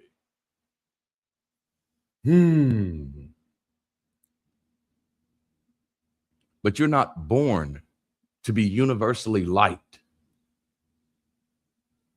I hate to use this example because it's not a popular person, but I don't care. It's a valid example. Oprah Winfrey. Write me a letter. What can I say? The story has a valid point. Oprah Winfrey was telling this story about people when she got rich, stuff, asking her for money, asking her to invest in her businesses, asking her to put her on her shows, asking her to do all these things. And she said, I'm going to do it. And at first, she's trying to do all of these things. And then her therapist asked her, why? Why are you doing that? Well, why? And she says, because I don't want them to not like me. No, you sit in that. Why are you bending over backwards, doing things you cannot afford to do, doing things you don't have the time to do, doing things you don't have the capacity to do? Why? I'm not saying don't do it. I'm asking why. What's the purpose? What's the point? What's the pull? What's the push? Why are you doing it? And she said, I don't want them not to like me. I don't want them to think that I'm not nice. I don't want them to think that I don't like them. And then she had to realize, like, whoa. The therapist asked, let me ask you this. Are you doing this to be liked? You are not born to be universally liked. And sometimes the bad guy role is just a byproduct of protecting your well-being. All right, so now this is going to lead me to a poll question because y'all asked for the polls to be back. And eventually we're going to build out our team. So we got polls every weekend because you got to sit and think about these questions, y'all. They don't just come out of nowhere. I'm good, but I'm not that good. I'm intelligent. I'm not omniscient. But I did think this one was a good one. So I'm going to throw this poll up here. Oh, that's a great place for it to be. I have this poll up. How do you feel knowing that your boundaries or your growth may make you the villain in someone else's story? Now, if this is your first time doing polls with us, the way you answer is simply by putting in the number that corresponds with your answer. So if you're like, no, I'm at peace with it, bro, then you're going to put a 1 in the chat. You're going to put a 1 in the chat. If you're like, no, it's still uncomfortable for me, then you're going to drop a 2 in the chat. If you're like, I struggle with guilt about it, then you're going to drop a 3 in the chat. And if you like, hey, it just depends on how the wind flowing that day, how other people feeling, then you're going to drop a 4 in the chat. Damn, we either have, okay, now we're getting some mix up in here. We either have some people in here with some strong sense of self or some strong I don't give a damn energy. Either way, I am here for all of it. I love it. I noticed nobody put, okay, there we go. We got 1. I was about to say, I noticed nobody put it's uncomfortable, but we got 1. So I like the way this is splitting down. The majority by far and large right now, 64%, and it's going back and forth. It's oscillating like a fan right now. That need to be a rap lyric. Oscillating like a fan. That's a metaphor in there. Okay, I'm back. Neuro spicy moment. You feel me? 56%. I'm at peace with it. 56%. I'm at peace with it. I'm at peace. And you know what? I want to thank you for those 56% for being honest, for being open, and for sharing your peace with those who are still struggling with it. Okay? Because you know what my answer is, right? Anybody know what my answer is? Listen, number one, as a black man in America who is a former black nationalist, guess what? I'm at peace with it. No. I am okay knowing that my boundaries or growth make me the villain in someone else's story. And let me tell you why I'm at peace with it. Because that's their story, not mine. For the people who responded, it's uncomfortable. I feel you. Because I've sat in that discomfort. It's like, wow, look at the tree, 0. I love it. It's like, why? For the people struggling with guilt, listen to me very closely. For the people struggling with guilt, if you're struggling with guilt because you know that your boundaries or your growth may make you the villain in someone else's story, I want to encourage you and I want to remind you that they had the choice in how they wrote that narrative. That's not your weight. That's not your weight. No. That's their weight. It's their narrative. It's their weight. You can't afford to take on any guilt that you didn't produce through your actions or through your behavior. There's a fine line between understanding and being scapegoated. And so please, my friends, don't let nobody scapegoat you into guilt. Man. And then lastly, it depends. And I think that's probably one of the greatest answers because, man, maybe if it's some stranger on the internet, you righteously don't give a damn. But if it's somebody you love, like my aunt and a granny, no, it's going to depend for her. And it might create some guilt for her, which is why I tell her, baby, that's granny's narrative, not your narrative. Okay? Let them stay with their beliefs. There you go. All right. So this brings us to our third stopping point of this weekend, y'all. We've talked about the villains we need. Let me take my poll down. We've talked about the villains we need. We've talked about the villains we are. But I'd be remiss if we didn't land this plane on the villains we create. And this is a bigger subject. And so I don't think I am a poet. I'm pretty good at it. I'm pretty good at it. One of my favorite poems that I wrote is called Fuck It, I'll Do It Myself. Oh, it's amazing. It's amazing. But there's an older poet, elder statesman in it, if you will, in the rhetoric of things, by the name of Khalil Gibran. Now, I don't know if it's Gibran or Gibran. I ain't never met him, so he ain't gonna be mad. He gone by now. He good. He good. He can't hear me. But in Khalil Gibran's work, villainy is not treated as one-dimensional, but rather as a reflection of societal neglect.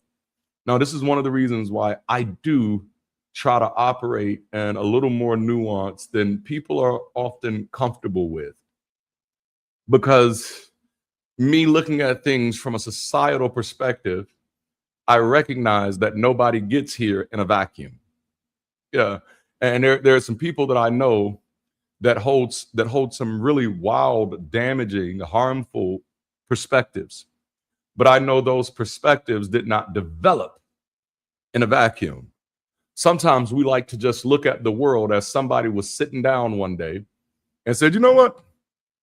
At 13 years old, I'm deciding I'm going to be a jackass for the rest of my life. Now, that may happen with some. That may happen with some. But in most cases, villainy is not a one-dimensional paradigm. It's a reflection of societal neglect. This is how Khalil looked at it.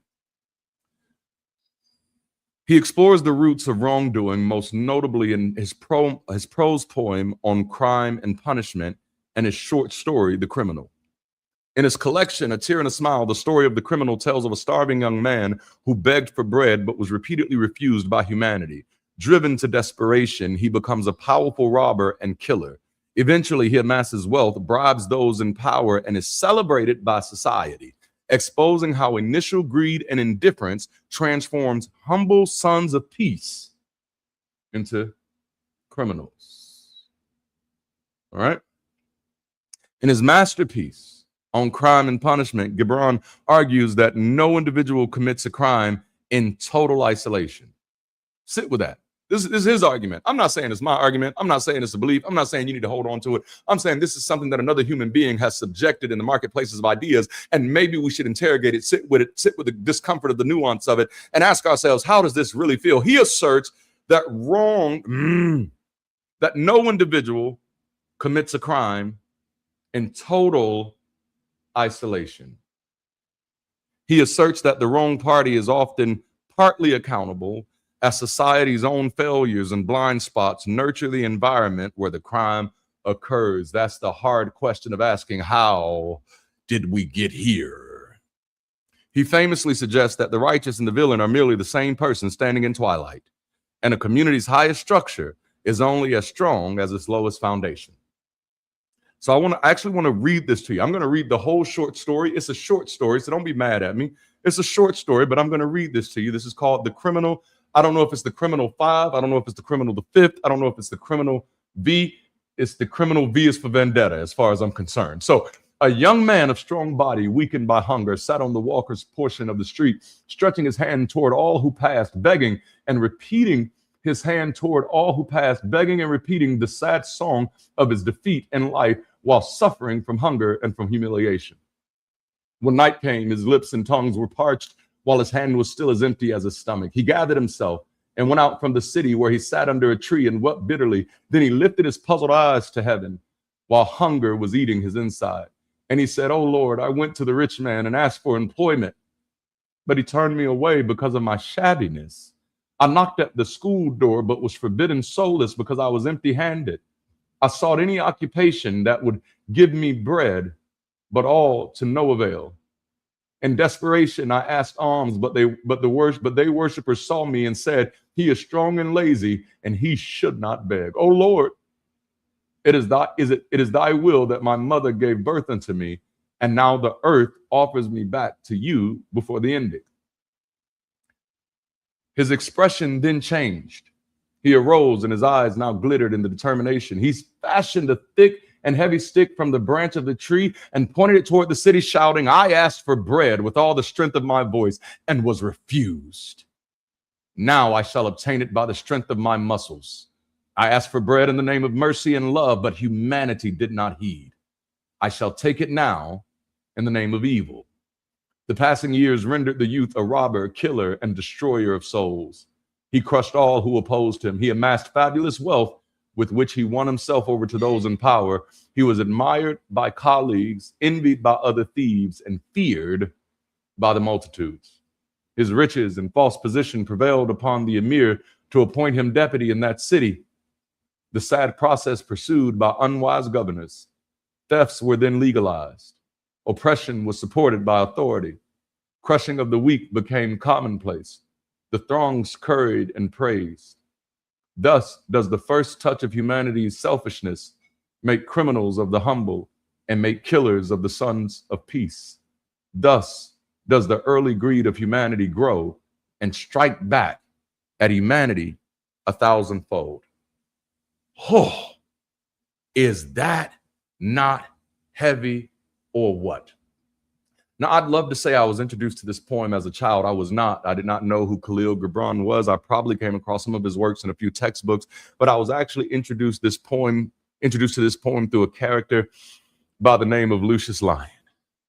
Lucius Lyon is the quintessential character in the show Empire, and he quotes a line from this poem while doing story time with one of the kids, giving them insight into who he has become. But I love this poem so much because last week we talked about the 4th of July and headcanon, and even in that 4th of July, from the U.S. narrative, it was the greed of the crown that led to the liberation. But then that same greed gets into the liberation, and they use it against other folk. I love that last line. Thus does the first touch of humanity's selfishness make criminals of the humble. Everybody didn't start off this way. See, this is the thing, like we're in this yin and yang, if you will. The poem traces how systemic neglect and social hypocrisy transform a desperate beggar into a violent criminal, framing societal structures as complicit in moral corruption.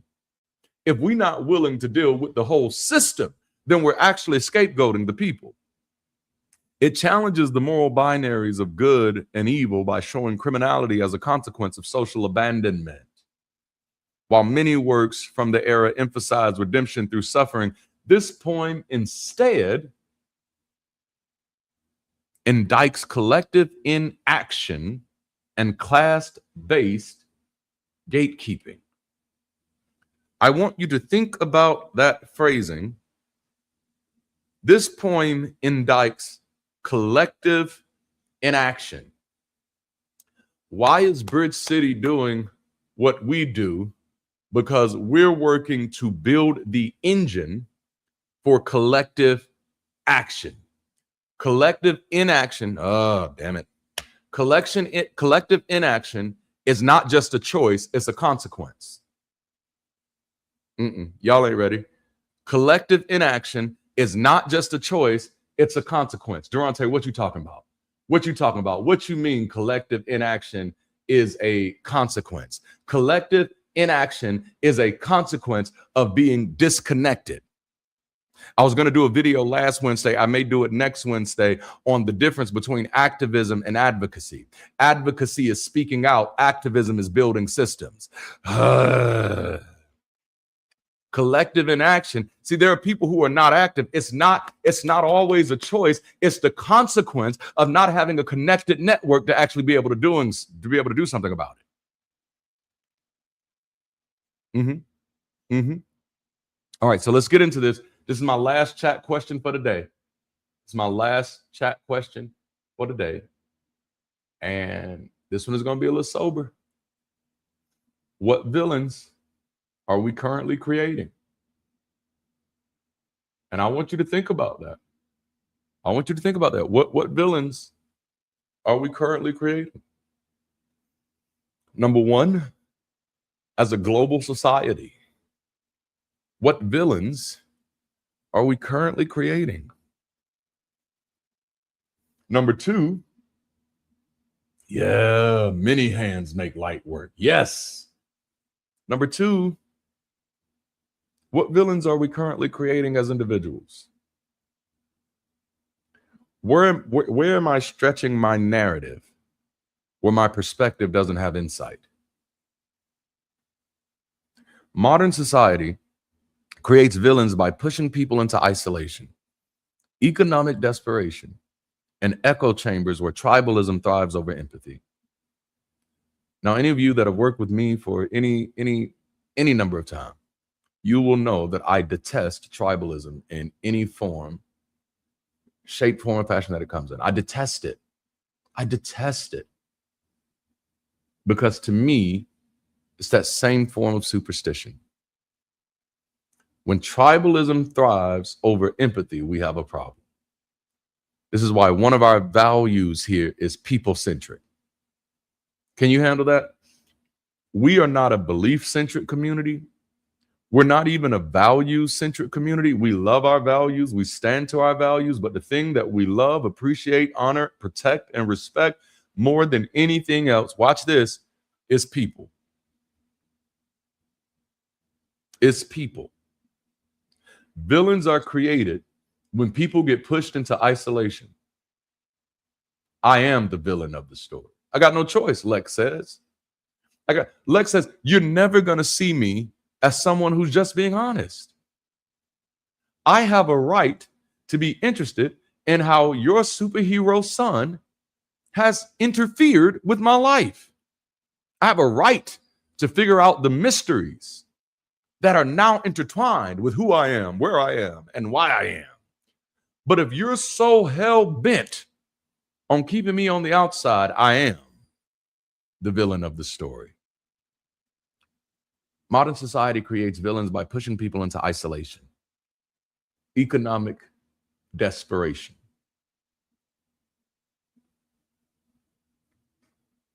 This is why in most cases I'm not interested in most causes that are not connected to the idea of economic solidarity and economic sustainability.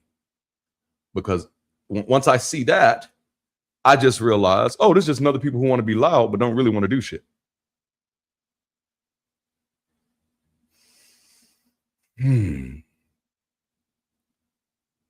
There are people who are in isolation. There are people who are in economic desperation. And there are people who are in echo chambers who right now are taking their villain arc. This is why community is important. Ecosystems. I wish I had the shirt on right now. I almost unbuttoned my shirt like Superman to show it to you, but all you're going to see is my man boob. So I decided not to. Ecosystems are greater than echo chambers. That's why we do community, because we need a place. They're already, y'all listen, how many places out there are creating new villains?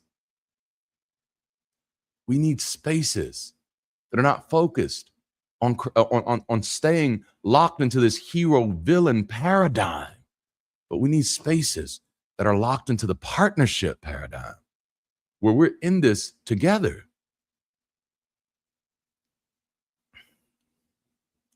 Instead of comic book masterminds, our real-world villains are often the systemic failures we ignore. Unregulated algorithms that radicalize users, and a hyper-polarized culture that turns human beings into caricatures. When society systematically locks people out of the job market due to prior convictions or mental health struggles, it leaves them with fewer legal options, effectively manufacturing the very criminals society condemns. Tech monopolies and algorithmic echo chambers are often designed to exploit outrage, turning everyday people into radicalized individuals who act out in hate or hostility. Pay attention to what someone is exploiting your outrage. And then thanks to things like cancel culture and intense political polarization, anyone who holds a different worldview is quickly cast as a malicious adversary rather than a neighbor with a different perspective, rather than another human being who has a different lived experience. But we cannot count out the overworked and the apathetic. In our pursuit of success and productivity, we often act as our own worst enemies, leading to burnout, broken relationships, and the neglect of our own communities. Some people ain't helping because they tired, y'all. Some people aren't joining the fray. Some people aren't getting into the fight. Is because they are overworked.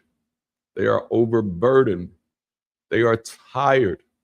As a Black nationalist, I constantly thought about this. And I'd often, talk about this. You want people to be able to stand up and participate in the things that you're doing. You want people to be able to get involved, but bro, they got to go to work. They got to survive. They're still in the belly of the beast. They're still trying to make ends meet. They got kids. They got things that they want to do, and they don't want to be left out because their kid can't play basketball or whatever else. People have a real life going on. Real life going on. So sometimes when people ain't tapping in, it's not always because they don't care. It's because they don't have the strength to. They don't have the freedom to. They don't have the freedom to. They don't have the permission to. And so many times we try to put purpose on people before we give them permission to find themselves. What villains are we currently creating? What villains? The bulk of this series is about narrative awareness and finding how to live in the stories that are as accurate as possible, while realizing that none of us actually live in the official story. All of us live in headcanon. That's your headcanon. As intelligent as you are, you're intelligent. You're not omniscient. So at this moment, as far as I'm concerned, you don't even have the capacity to have the official story. It'll be like looking at the Ark of the Covenant in Indiana Jones, Raiders of the Lost Ark. It's going to be face melting. We have to learn how to cultivate healthier narratives. Rewriting a healthier narrative involves shifting from reactive villain into an empowered survivor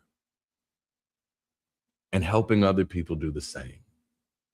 By actively reframing past events, you reclaim agency, process complex emotions, and focus on future growth rather than solely on the pain of the past. The pain of the past is real. It's there. It's data. It's information, but you can't change it for you. You can use that pain of the past to create different outcomes for others, but it is there now. And so you can learn from there, but it probably would not be in your best interest to dwell there. That is the difference between bitterness and betterness. One of my problems, and I've not shied away from calling this out, is that I feel like many times in our anger and what religion has done, which I want to be very honest with you. Anybody who's really angry at religion, you should be angry at yourself. That's responsibility. Religion is the tool. We are the users. We did it. We like to have labels and categories that we can use that absolve ourselves of the crimes that we've committed. We did it. We've done it. Whether you're religious or non-religious, we're participating in it. Can't stay there. But many times in secular communities, we keep people trapped in their wounds. We keep people trapped in their pain. We keep people trapped in what they're mad at because that'll keep them coming back. And so at the height of my channel's growth, I said, not here. People start asking me, how can I use this to dunk on Christians? How can I use this to win against the Christians that I love? How can I use this to beat down other people? You go somewhere else for that brain rot. You go somewhere else for hate content. If you're coming here, you're not coming here to dunk on people. You're coming here to help people. The goal is not to be a part of the problem. The goal is to become the solution that has been much needed. Not to take a position on the other opposite end of the extreme. Not to become just as evangelical as those. Not to become just as purity, as gatekeeping and purity culture as those. No. Don't come to me asking me advice of how to make somebody feel bad. Ain't nobody got time for that. No. I don't want anybody trapped in their pain just because it makes me popular. That doesn't help our world progress. That doesn't help my children inherit a better and safe space. And I told y'all, I'm in this for 100% selfish reasons. My baby's got to live in this world. And then their baby's got to live in this world. So I'm not interested in holding up anybody's point as superior above anybody else's. I'm interested in creating a collaborative global movement where maybe we can finally learn how to coexist and do life together while being committed to decreasing harm and increasing well-being. And I think the place that we start that at, come here, Bridge City Mission, is helping people learn how to connect better so that they can build better and build better so that they can live better. So to everybody who's in today's stream, I want to encourage you to maybe shift from victim and villain and consider embracing survivor. Because the truth of the matter is, I don't think there's anybody here that's never been a victim. And I know you all high, holy, pure, virgin, all that good stuff. I don't think there's anybody here that's never been a villain. And we can pick sides all day long. But the one thing that we all are, if you're here, if you're breathing, if you're alive, if you're walking, if you're talking, we're all survivors. That's the reality. Write your life story from the perspective of a third person or an empowered future self. Now, this is something I do with my writings a lot.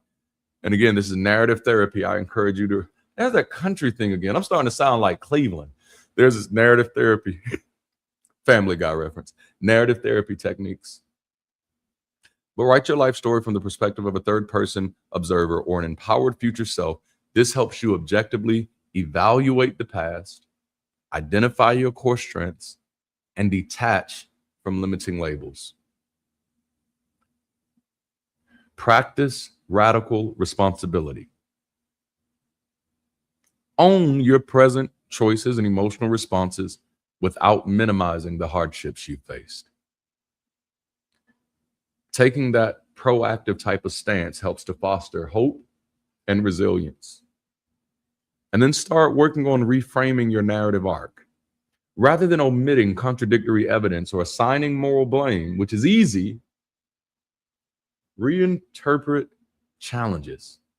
Shift the perspective from this ruined my life to this taught me empathy and built my resilience. Church took a lot from me. Christianity took a lot from me. I could say it ruined my life. I could. But the truth of the matter is I made a lot of bad decisions based off of it. And even in a greater truth, even beyond that, I learned so much, especially from coming out of it. Oh man, my bucket of empathy is overflowing because I haven't to wrestle with coming out of that. And then here's a big one, and I'm not going to spend too much time here because this one is worthy of a whole series of its own. But work on fostering post-traumatic growth. Can you grow beyond the trauma? This is what I love about trees. My neighborhood, our neighborhood is backed up against a nature reserve. Nature reserve, so it's all bunches of old trees behind us that nobody can mess with, and it's just beautiful watching the way trees grow through trauma. Like plants, plants can grow beyond trauma like nobody's business. Like trees will wrap themselves around the trauma and keep on growing. They'll twist if they need to, bend in another way, and keep on growing. That's what I want to encourage us all to do, is to foster that post-traumatic growth. Intentionally focus on finding new opportunities recognizing strengths, and building a sense of purpose to facilitate a positive, forward-looking mindset. And I'm not going to sit here and lie to you and say it's going to create less enemies for you. It will just matter less to you. One of the things I do really quickly in my life is I move on quickly. I do. Woo, Bobby, moving on so quickly. I can be sitting in a room for 3 weeks and I'll be like, all right, y'all, I'm done. I'm not gonna go on with this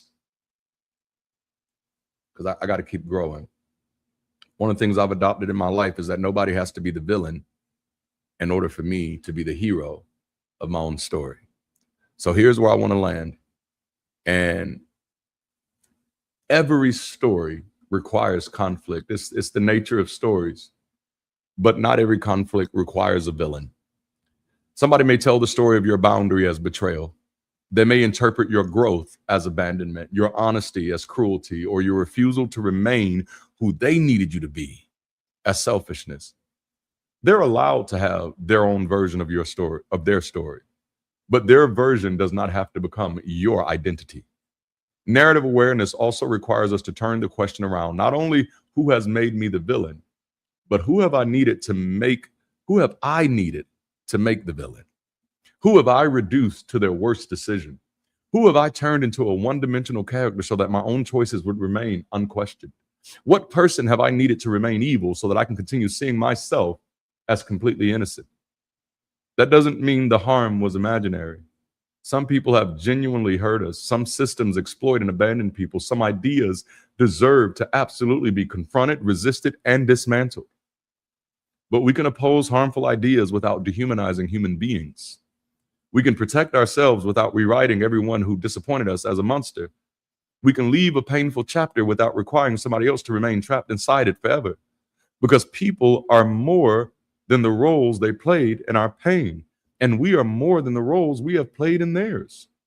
Until the lions have their own historians, the history of the hunt will always glorify the hunter. But when the lion finally picks up the pen, the challenge is not merely to reverse the characters and become the hunter in the next version. When the lion picks up the pen, listen to me, you lion who's been written out of everybody else's story. When you finally pick up the pen, the challenge is not merely to reverse the characters and to become the hunter in the next version. Thus, we repeat the cycle over and over and over again. The challenge is to write a different kind of story altogether. A story where surviving harm does not require reproducing it. A story where protecting yourself does not require losing your humanity. A story where nobody has to be the villain in order for you to become the hero. You made it through what happened to you. Now you get to decide what happens through you. This is your story. This is your story. It is up to you. It is up to you to live it. It is up to you to write it.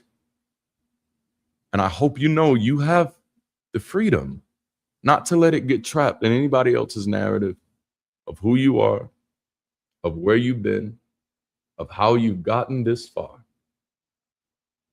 It's time for you to pick up the pen. That is going to be the running through line throughout this entire series. Throughout this entire series, if you are here, you are absolutely a part of the collective writing room. And listen, if you don't know where to get started at, I'm inviting you to join our community. No pressure, no dues. We'll welcome you into a chat room. I'll be in there. We'll help you get onboarded. We'll help you get started. But if you're looking for a community where you can write your story without having to conform to somebody else's story, where you can be yourself and unpack yourself and interrogate your ideas without someone gatekeeping you and where you land, without someone holding you to cultures, holding you to purity culture or standards that they've defined without even knowing you, then I'd love to extend this invitation for you to join Bridge City today. Our mission, you've heard me say it several times, is to help people connect better, build better, and live better. And if you'd like a preview of what that looks like, I'd encourage you to join us on the global campus after today's stream where we're all going to be in a group chat together, talking about today's conversation and talking about ways you can get involved with Bridge City. Thank you for your time today. And if you want to connect, the link was on the screen. Thank you, Sonia. The link is on the screen. And now we're bringing up our crew to go ahead and get you closed out with some style, with some grace, and with some excellence. Until next time, y'all, be the bridge and keep rising.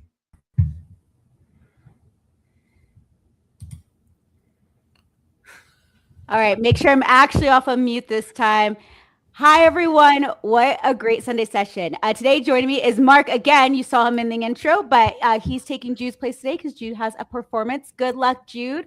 But Mark, what about today's conversation? This was good. Yeah, this was good. Actually, one of the things that it reminded me of too is, how the Disney villains have changed, and we now have all these backstories of the Disney villains, and they're all complicated now. And they're all complicated. They have, and a lot of them became these villains through being harmed in some way. That they have trauma. This story of trauma that brought them. And so one of the things that came to mind out of this was that, we have lots of different ways that we can direct that harm, that trauma, and we have to decide how we're going to do that. And you can go lots of different ways. You can make it more negative or more positive. Yeah. But it really just it reminded me of the whole Disney villain thing. No, and I actually really want to kind of highlight that, because it was really, I think the undercurrent of today's session was agency, right? What choices are you making in this? And I think the Disney villains, their evolution is such a great call out. Love that. And then I was also thinking too, I have a personal mantra of boundaries and balance. And a lot of this felt like that was really honing in on that boundaries, discussion, where are your boundaries? So if last week we were talking about what is your story? What is your headcanon? Where'd it come from? And how are you writing it now? This week, it was, focusing on how stories can create binary forces in our lives, how we separate people into buckets of good and bad. And I feel like, again, to circle back on what you're saying, Mark, we see that as a species, our storytelling is getting more complex, where now it's not just good and bad, but how does that affect your headcanon, right? As our narratives change and shift and evolve, how does that affect them? This is going to date me, but one of the other things, I was listening to, watching another influencer, I don't know, earlier this week, but he was sharing some stories that just kind of reminded me of fractured fairy tales. I don't know if you've ever heard I'm not familiar with that, but I like the idea of it. I'm like, give me some fairy tales. Let's go. But it's like a lot of time it was just taking a more snarky or modern take on the old, taking the old fairy tales and just kind of recasting them. And so the thing is that you look at the fairy tales and they were not, they're not really complex stories, you just mentioned that we have created a more complex narrative. And it's partially just to reflect that that's what life is. We constantly, Rocky and Bullwinkle. Okay. That's it. And there's Daniel. He knows what's up. I'm just what is it? So I definitely want to look into these. But what I love about these complex narratives that we're forming, we see the deconstruction. It sounds like a fairy tales of the superhero genre, which we're in right now. And I'm sorry for those who are wondering. This series just lends itself to dressing up. So, I'm going to be coming on here and stream with a little something extra each week kind of thing. But with these stories, they can bond us. They can create platforms in our life that are major milestones, but they can also rewrite people into villains, right? And then all of a sudden now those complex stories, those narratives that we are slowly as a species adopting kind of can turn into ways that we cast people in negative light. as Darante had said, just to move ourselves forward. So there was just so many good things. And of course, we're going to have to talk more about this in the coffee hour. I realized I was just like, so you guys, are we going to coffee hour right now? Let's make this happen. Get this to the coffee hour. So of course. So I'd like to invite everybody else, to join us in that conversation. To come to the Commons and check that out. And think about your own light bulb moments from today and something that really hit you from today's conversation. Yeah, no. So, I mean, if you've been thinking about maybe joining Bridge City and you're like, oh, where do I start? I'd welcome everyone to join us. You've already seen that we're doing coffee hours. We have our Sunday sessions. We have movie nights coming up. Our clubs are always doing something amazing. So Bridge City isn't a gatekeeping community. As you can see, we're trying to explore the gatekeeping norms that we already build up in our society. We're trying to question them. We're trying to push back on them. We have a lot of great people having great conversations and just really trying to not just deconstruct like a post-religion lifestyle, but all these different narratives that fill our life, that fill our headcanon. So if you belong here, if any of this language has helped you, if again you're looking for a post-religious society, post-religious community, not society just yet, not just yet. And if you want to think honestly about these topics and engage with them genuinely, if you're looking for a place to connect and build and live better, I welcome all of you to check out Bridge City now.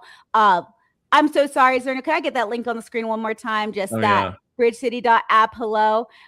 Again, just in case you guys haven't got a chance and you've been thinking about it, come right here. I don't know this guy. It's big, Zerna. I hate it. Take it down. I'm sorry. Looks like I'm saying it. What was that? Just like, I know. I loved it. It does. That's great. Okay. See, it was half on purpose, if you guys can believe that.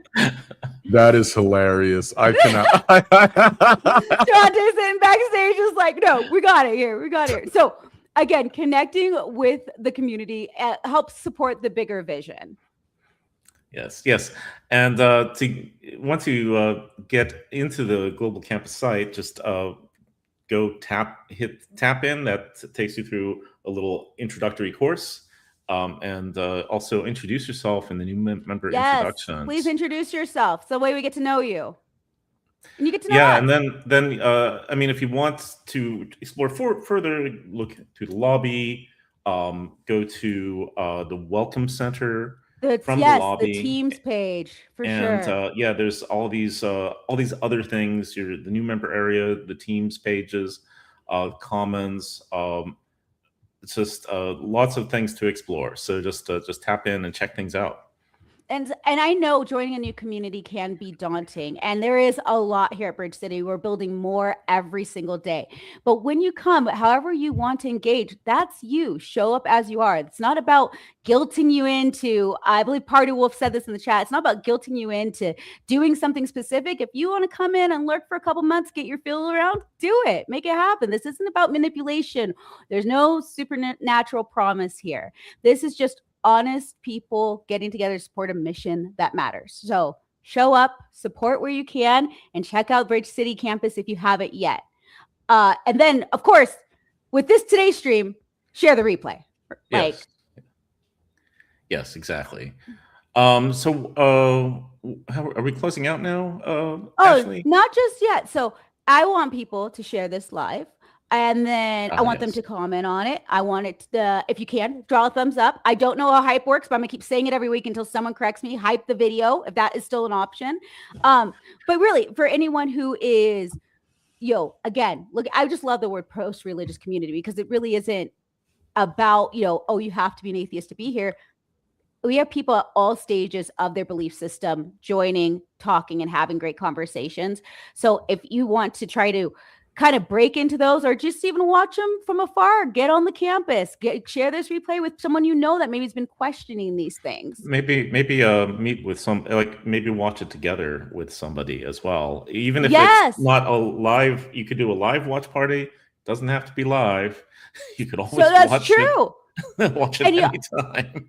I always think when we get together every Sunday, it feels more and more like we are having a watch party. I know we're spread out. We can't be high-fiving and sharing popcorn in the morning, but legit, I get on. I see Monica there. I see Erica. I see Darklight. I see Party Wolf. We get people coming in regularly all the time. Alan was there. I think I even saw Captain out there in the chat. So like, truly, like, you guys' support and coming into this, it really means the world to us. And it's the way we grow. It's the way we spread the message and just try to help more people find the bridge. So moving to closing now. Again, everyone, thank you so much for joining. And I like I said last week, and I'll probably say this every series, so take it with a grain of salt, but I love Canon. You get costumes, you get to question your narratives, we get deep discussion. What was the narrative identity that Darante was talking about? We definitely got to talk about that in the coffee hour, because I have questions. Definitely. I have questions I want to talk about. I have questions too. So yeah, absolutely. But yeah, if there's something that spoke to you, of course, bring that forward. Create other conversations out, just within your entire, just in your entire circle, not just in the community, but go to the community. That's true. But bring that up elsewhere, because once you create those conversations, maybe they will want to learn more too, and find out more about where they're cutting that from.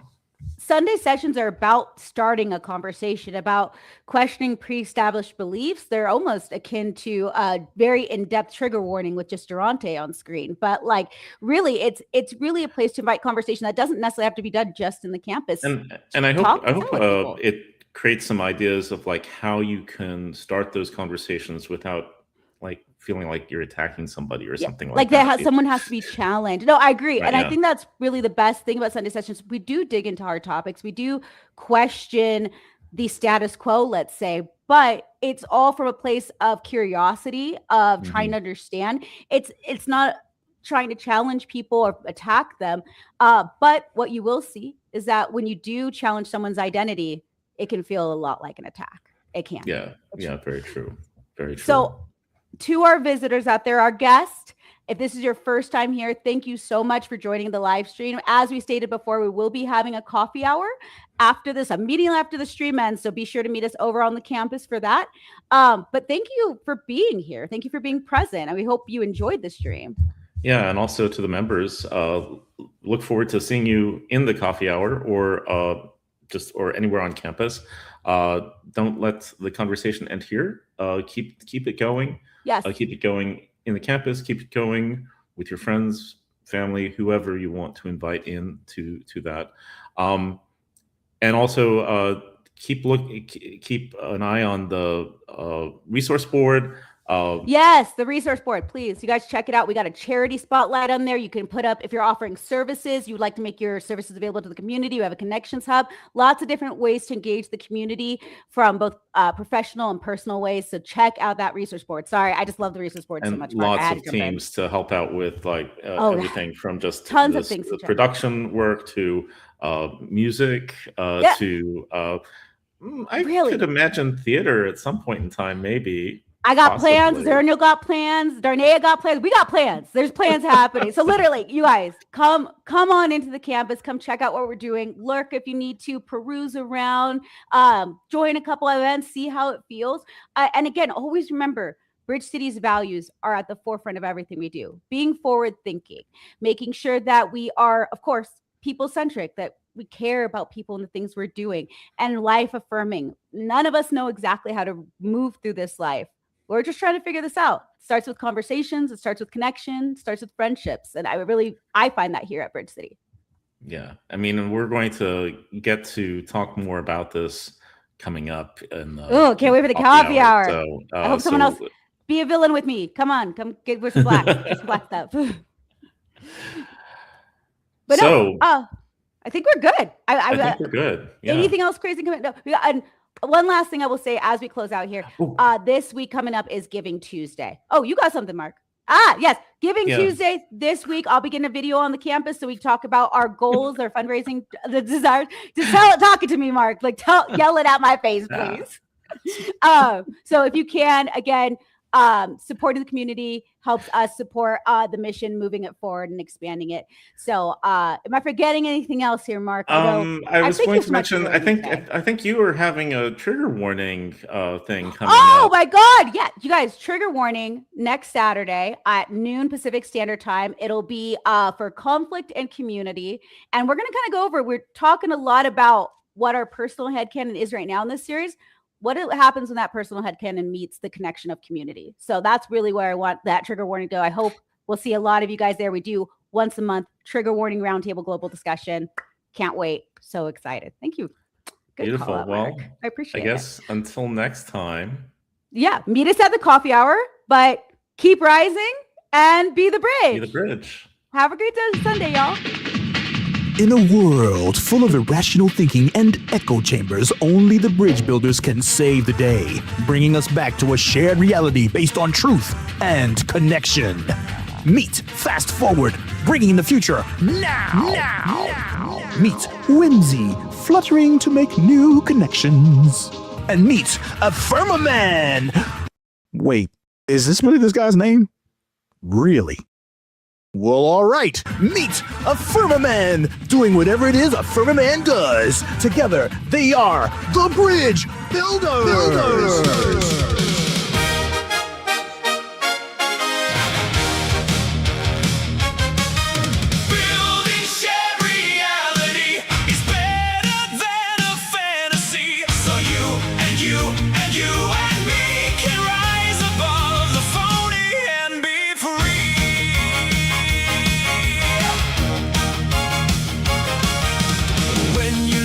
Story. Look to the bridge builder.